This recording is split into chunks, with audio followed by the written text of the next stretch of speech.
Hello, I am Michelle.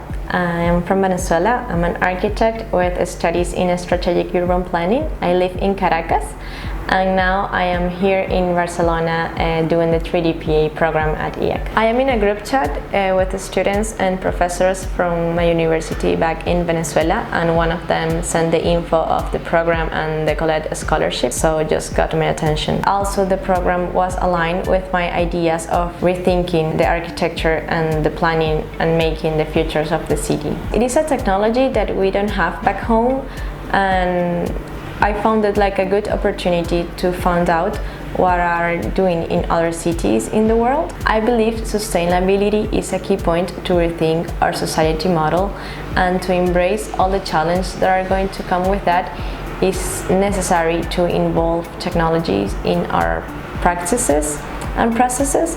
And this program offers a mix of robotics, technology, human process design, a more holistic way of architecture. I think 3D printing is going to play a huge role in the future of eco-housing.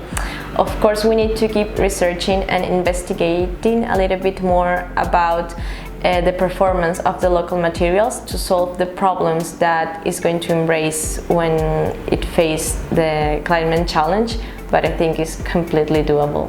What I like the most about this program is that you learn a lot of things, not only to be in the computer writing the codes for grasshopper and modeling, but also you get to be on site, on construction site, and you manage to see that to build something is not only modeling, it's involved a lot of processes that are behind, and you have like a whole complete experience, and I think it's really nice.